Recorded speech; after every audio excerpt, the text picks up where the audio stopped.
ओम नमो भगवते वासुदेवाय। अब हम श्रीमद् भागवत महापुराण के 10वें स्कंद के 62वें अध्याय का पाठ करेंगे। इस अध्याय के अंदर हम जानेंगे उषा जो परम सुंदरी थी उसके साथ किस प्रकार से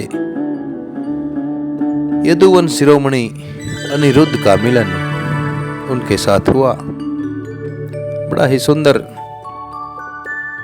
अध्याय है ये। परीक्षित महाराज जी सुखदेव मुनि से पूछते हैं कि हे महायोग संपन्न मुनीश्वर, मैंने सुना है यदुवंश शिरोमणि अनिरुद्ध जी ने बाणासुर की पुत्री उषा से विवाह किया था और इस प्रसंग में भगवान श्री कृष्ण और शंकर जी का भी बहुत घमासान युद्ध हुआ था। आप कृपा करके मुझे यह पूरी कथा विस्तार से सुनाइए कि भगवान शंकर और श्री कृष्ण का युद्ध क्यों हुआ। सुखदेव मुनि जी कहते हैं, परीक्षित, राजा बलि की कथा तो तुम पहले ही अध्यायों में सुन ही चुके हो। उन्होंने वामन रूप भगवान को सारी पृथ्वी का दान कर दिया था। उनके 100 लड़के थे, उनमें सबसे बड़ा बाणासुर था। बलि का पुत्र बाणासुर भगवान शिव का बड़ा अन्यन भक्त था। वो भगवान शिव की भक्ति में लीन रहता था। समाज में भी उसका बहुत बड़ा आदर सम्मान था। उसकी उदारता और बुद्धिमत्ता भी प्रशंसनीय थी। उसकी प्रतिज्ञाएं अटल होती थी और सचमुच वह बात का भी धनी था। उन दिनों वह परम रमणीय शोणितपुर में राज्य करता था। भगवान शंकर की कृपा से इंद्र आदि देवता नौकरों की तरह उसकी सेवा करते थे। बाणासुर की 1000 भुजाएं थी। एक दिन जब भगवान शंकर तांडव नृत्य कर रहे थे तब उसने अपने 1000 हाथों से अनेकों प्रकार के बाजे बजाकर उन्हें प्रसन्न कर लिया। सचमुच भगवान शंकर बड़े ही भक्त वत्सल और शरणागत को शरण देने वाले हैं, शरणागतों के रक्षक हैं। सभी भूतों के एकमात्र स्वामी प्रभु ने बाणासुर से कहा, हे बाणासुर, तुम्हारी जो भी इच्छा हो वो मुझसे मांग लो। इस पर बाणासुर ने कहा, भगवान, आप मेरे नगर की रक्षा करते हुए यहीं रहा करें, यहीं विराजमान रहें। एक दिन जब बल के घमंड में चूर होकर बाणासुर ने अपने समीप स्थित भगवान शंकर के चरणों को सूर्य के समान चमकीले मुकुट से छूकर प्रणाम किया और कहा, हे देवादिदेव, आप समस्त चराचर जगत के गुरु और ईश्वर हैं। मैं आपको नमस्कार करता हूँ। जिन लोगों की इच्छाएं अब तक पूरी नहीं हुई हैं उनको पूर्ण करने के लिए आप कल्प वृक्ष के समान हैं। भगवान, आपने मुझे 1000 भुजाएं दी हैं, परंतु वे मेरे लिए केवल भार रूप ही हो रही हैं। वो केवल भार के समान ही हैं, क्योंकि त्रिलोकी में आपको छोड़कर मुझे अपनी बराबरी का कोई वीर योद्धा ही नहीं मिलता जो मुझसे लड़ सके। हे आदिदेव, एक बार मेरी बाहों में लड़ने के लिए इतनी खुजलाहट हुई कि मैं दिग्गजों की ओर चला, परंतु वे भी डर के मारे भाग खड़े हुए। उस समय रास्ते में अपनी बाहों की चोट से मैंने बहुत से पहाड़ों को तोड़ फोड़ डाला था। बाणासुर की यह प्रार्थना सुनकर भगवान शंकर ने तनिक क्रोध से कहा, रे मूर्ख, जिस समय तेरी ध्वजा टूट जाएगी, जिस समय तेरी ध्वजा तेरा झंडा टूटकर गिर जाएगा, उसी समय मेरे ही समान योद्धा से तेरा युद्ध होगा और वह युद्ध तेरा घमंड चूर चूर कर देगा। परीक्षित, बाणासुर की बुद्धि इतनी बिगड़ गई थी कि भगवान शंकर की बात सुनकर उसे बड़ी खुशी हुई और वह अपने घर वापस लौट आया। अब वह मूर्ख भगवान शंकर के आदेश के अनुसार उस युद्ध की प्रतीक्षा करने लगा जिसमें उसके बल और वीर्य का नाश होने वाला था। परीक्षित, बाणासुर की एक सुंदर कन्या थी, उसका नाम था उषा। अभी वह कुमारी ही थी कि एक दिन सपने में उसने देखा कि परम सुंदर अनिरुद्ध जी के साथ मेरा समागम हो रहा है, मिलन हो रहा है।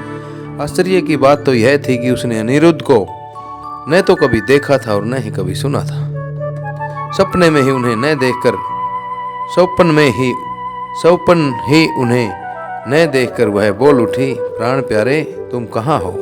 और उसकी नींद टूट गई। वह अत्यंत उतावलेपन के साथ उठ बैठी और यह देखकर कि मैं सखियों के बीच में हूँ बहुत ही लज्जित हुई। परीक्षित, बाणासुर के मंत्री का नाम था कुंभांड। उसकी एक कन्या भी थी जिसका नाम था चित्रलेखा। उषा और चित्रलेखा एक दूसरे की बड़ी अच्छी सहेलियां थी। चित्रलेखा ने उषा से जब उत्सुकतावश पूछा, सुंदरी राजकुमारी, मैं देखती हूँ कि अभी तक किसी ने तुम्हारा पाणी ग्रहण भी नहीं किया है, फिर तुम किसे ढूंढ रही हो और तुम्हारी इच्छा का क्या स्वरूप है? अर्थात तुम्हारा विवाह भी अभी नहीं हुआ है तो तुम किसे ढूंढ रही हो? अभी तक तुम्हारा किसी के साथ प्रेम संबंध भी नहीं हुआ है। उषा ने कहा, सखी, मैंने स्वप्न में एक बहुत ही सुंदर नौजवान नवयुवक को देखा है। उसके शरीर का रंग सांवला सांवला है, आंखें कमल के समान हैं, शरीर पर पीला पीला पीतांबर फहरा रहा है, भुजाएं लंबी हैं और वह स्त्रियों का मन चुराने वाला है। उसने पहले तो अपने होठों का मधु मुझे पिलाया, परंतु मैं उसे अघाकर पी भी नहीं पाई, अर्थात मैं तृप्त भी नहीं हो पाई कि वह मुझे दुख के सागर में डाल करने जाने कहाँ चला गया। मैं तरसती ही रह गई।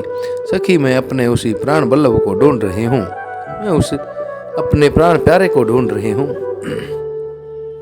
ऐसा सुनने के बाद चित्रलेखा ने कहा, सखी, यदि तुम्हारा चित्त त्रिलोकी में कहीं भी होगा,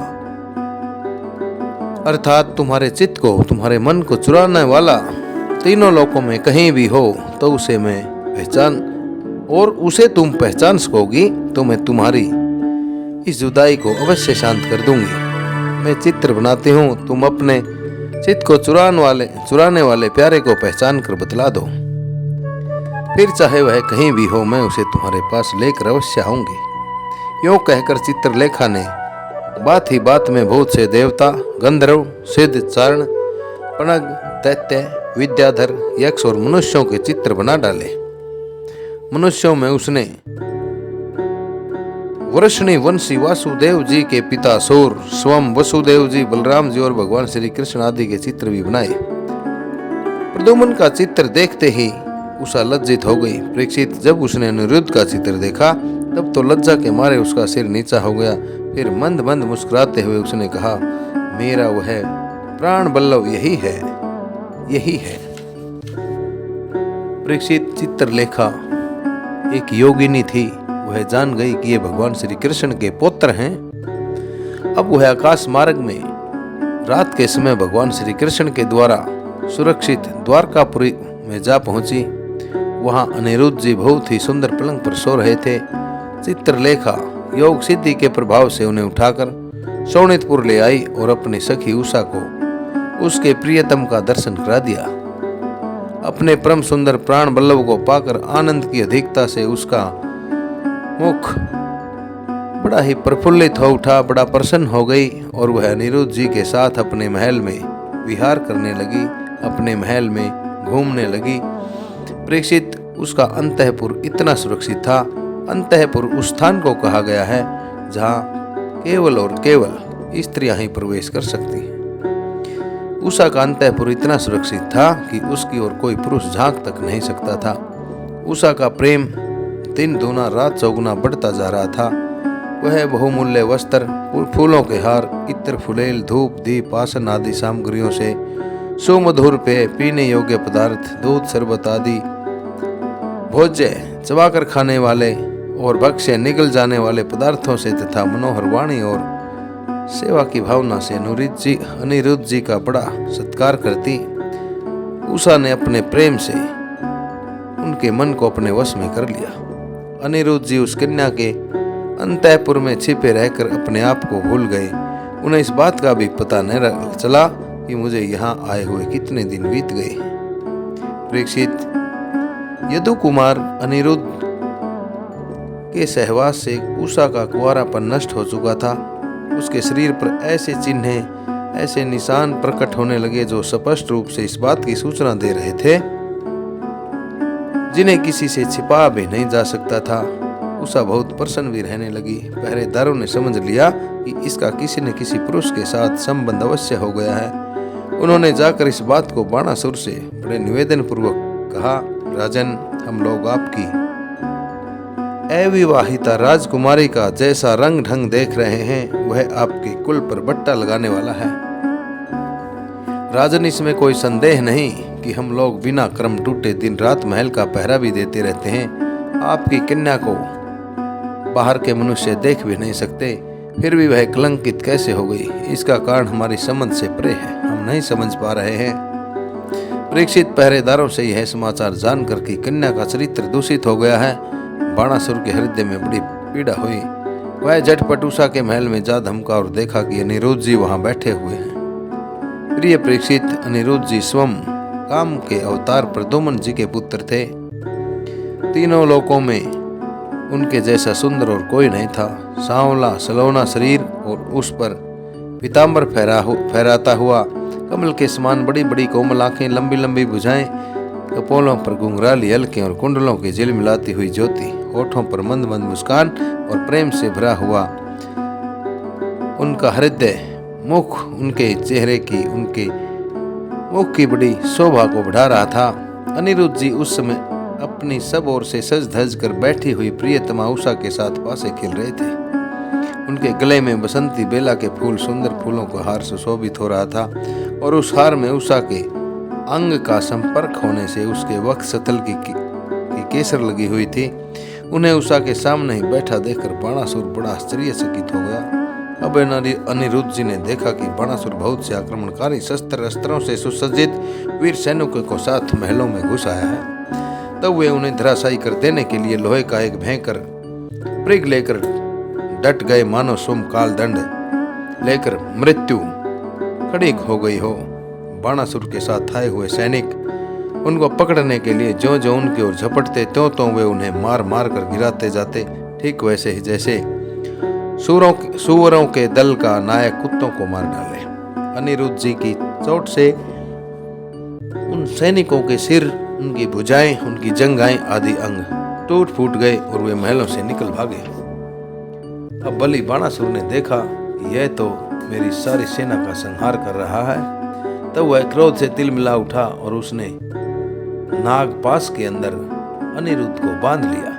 उषा ने जब सुना कि उसके प्रियतम को बांध लिया गया है, तब वह अत्यंत शोक और दुख से बड़ी विवल हो उठी। उसकी आंखों से आंसुओं की धारा बहने लगी और वह रोने लगी। इस प्रकार श्रीमद् भागवत महापुराण का ये बड़ा ही मार्मिक अध्याय आप सभी श्रोताओं द्वारा श्रवित किया गया। इन अध्यायों को आप तक ओम नमो नारायण चैनल, जो पूर्ण रूप से एक सनातन धर्म के प्रचार और प्रसार के लिए समर्पित चैनल है, इस चैनल के द्वारा संस्कृत से हिंदी में रूपांतरित करके इन पावनमयी श्रीमद् भागवत महापुराण की कथाओं को आप तक सुना जा रहा है। आप सभी से नरेंद्र कौशिक की परम भाव से बारंबार विनती रहती है, इस चैनल को अवश्य सब्सक्राइब करें तथा सनातन धर्म के प्रचार और प्रसार के लिए इन पुण्यमयी कथाओं को आगे से आगे शेयर करते रहें। अगले अध्याय में हम जानेंगे भगवान श्री कृष्ण के साथ बाणासुर का युद्ध किस प्रकार हुआ। इन्हीं शब्दों के साथ आप सभी को ओम नमो भगवते वासुदेवाय, ओम नमो भगवते वासुदेवाय। इन अध्यायों को लगातार सुनते रहिए, सुनाते रहिए। उन्हें सभी को ओम नमो भगवते वासुदेवाय।